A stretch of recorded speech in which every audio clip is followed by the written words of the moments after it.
Hi friends, welcome back to Shailaja's kitchen. నేను మీ శైలజ. ఈరోజు వీడియోలో సూపర్ సాఫ్ట్ పూరీలను ఇందులోకి సూపర్ టేస్టీగా ఉండే పూరీ కర్రీ ఎలా ప్రిపేర్ చేసుకోవాలో చూపిస్తానండి.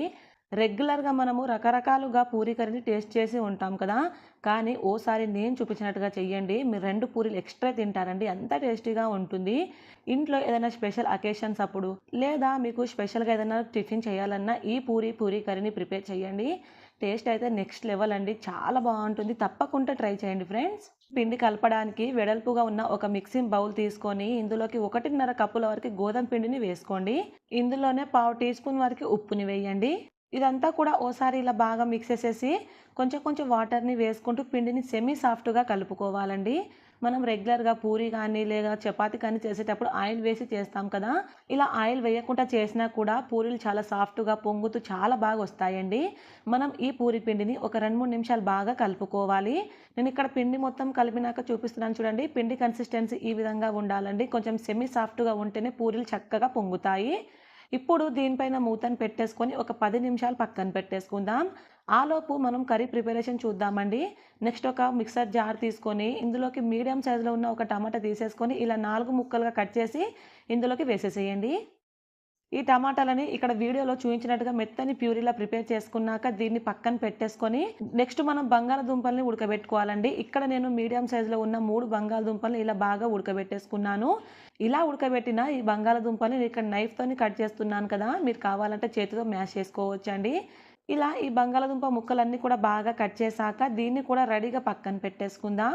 నెక్స్ట్ స్టవ్ ఆన్ చేసి ప్యాన్ పెట్టుకొని ఇందులోకి 1.5 టేబుల్ స్పూన్ల ఆయిల్ వేయండి. ఆయిల్ కాస్త హీట్ అయ్యాక ఇందులో ఒక చిన్న బిర్యానీ ఆకుని, పావు టీ స్పూన్ వరకు సోంపు వేయండి. ఈ కర్రీలో సోంపు ఫ్లేవర్ చాలా బాగుంటుందండి. ఇంట్లో ఉంటే ఖచ్చితంగా వేయండి. ఇందులోనే ఒక పావు టీ స్పూన్ వరకు జీలకర్ర వేసేసుకొని ఇలా ఇవి కొంచెం చిటపటలాడాక ఇందులో ఒక టేబుల్ స్పూన్ వరకు సన్నగా తరిగిన అల్లాన్ని వేసేసి అల్లం అనేది కొంచెం పచ్చి వాసన పోయే వరకు ఫ్రై చేయండి. ఇలా 1-2 నిమిషాలకు ఇది కొంచెం పచ్చి వాసన పోయాక నెక్స్ట్ ఇందులోకి 2 లేక 3 పచ్చిమిర్చిని ఇలా కట్ చేసి వేయండి. ఒక రెమ్మ కరివేపాకుని, పావు టీ స్పూన్ వరకు ఇంగువ వేసేసి వీటిని కొంచెం దూరగా ఫ్రై చేయండి. ఇలా ఫ్రై చేసేటప్పుడు మంట లో ఫ్లేమ్లో పెట్టి ఫ్రై చేయండి ఫ్రెండ్స్. దీని వలన మనకు అన్ని చక్కగా ఫ్రై అవుతాయి. ఇప్పుడు చూడండి, ఒక 2-3 నిమిషాలకు మనకు ఈ పచ్చిమిర్చి కూడా బాగా ఫ్రై అయిపోయింది కదా. నెక్స్ట్ ఇందులోకి ఒక 2 టేబుల్ స్పూన్ల వరకు శనగపిండిని వేసుకోండి. శనగపిండి వేసాక మంట లో ఫ్లేమ్లోనే ఉంచేసుకోండి ఫ్రెండ్స్. పిండి ముద్దలు కట్టకుండా ఉంటుంది. ఇలా శనగపిండి మనం ఫస్ట్ ఆయిల్లో ఫ్రై చేయడం వలన కర్రీ టేస్ట్ చాలా బాగుంటుందండి. ఈ పిండిని కూడా మనం 1-2 నిమిషాలు బాగా ఫ్రై చేయాలి. ఇప్పుడు చూడండి, ఒక 2 నిమిషాల తర్వాత మనకు పిండి కూడా కొంచెం ఫ్రై అయిపోయింది కదా, పచ్చి వాసన పోతుంది. నెక్స్ట్ ఇందులో ముందుగానే మనం గ్రైండ్ చేసి పెట్టుకున్నాం కదా టమాటా ప్యూరీ, ఈ టమాటా ప్యూరీని వేసేసుకొని బాగా మిక్స్ చేసుకోండి. ఈ టమాటా ప్యూరీ మనకు ఫ్రై అవ్వడానికి సుమారుగా 5-6 నిమిషాల టైం అయితే పడుతుందండి. కొంచెం నిదానంగా ఫ్రై చేసుకుంటే కర్రీ టేస్ట్ బాగుంటుంది. ఇప్పుడు చూడండి, ఒక 5-6 నిమిషాల తర్వాత మనకు టమాటా ప్యూరీలో ఆయిల్ సపరేట్ అవుతుంది కదా, ఈ టైంలో మనం మిగతా స్పైసెస్ని యాడ్ చేసుకుందాం. ఇందులోకి 1.5 టేబుల్ స్పూన్ల ఉప్పు వేసానండి. మీరు మీ రుచికి సరిపడా వేసుకోండి. పావు టీ స్పూన్ వరకు పసుపు వేయాలి. 1 టేబుల్ స్పూన్ కారంని, 1 టేబుల్ స్పూన్ ధనియాల పొడిని, పావు టీ స్పూన్ వరకు వేయించి పొడి చేసిన జీలకర్ర పొడిని వేసాను. మీకు నచ్చితే ఇందులో 1 టేబుల్ స్పూన్ వరకు గరం మసాలా కూడా వేసేసుకొని ఇదంతా కూడా ఇలా బాగా మిక్స్ చేసుకోవాలి. మనకు ఈ పొడులు కొంచెం పచ్చి వాసన పోయే వరకు మంట లో ఫ్లేమ్లోనే ఉంచి 1-2 నిమిషాలు ఫ్రై చేయండి ఫ్రెండ్స్, సరిపోతుంది.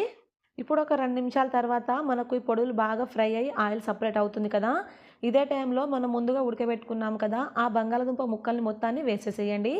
ఈ బంగాళదుంప మొత్తం కూడా ఇందులో కలిసేటట్టుగా కలిపేసుకోండి.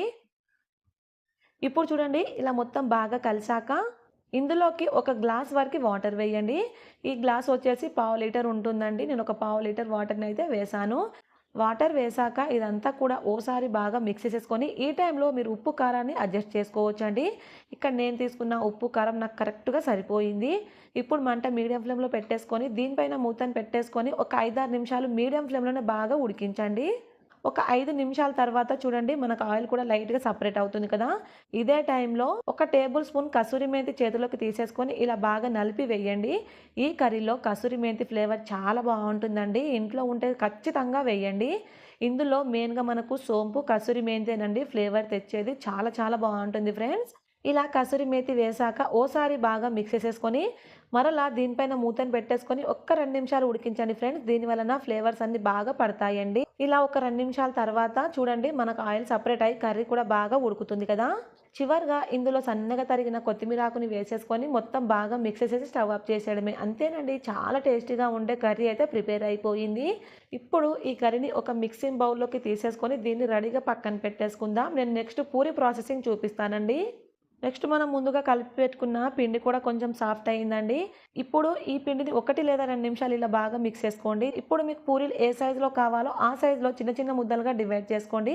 నేను ఇక్కడ మరి పెద్ద సైజులో చేయట్లేను, అలా అని మరి చిన్న సైజులో కూడా చేయట్లేదండి. మీడియం సైజులో పూరీలను ప్రిపేర్ చేస్తున్నాను.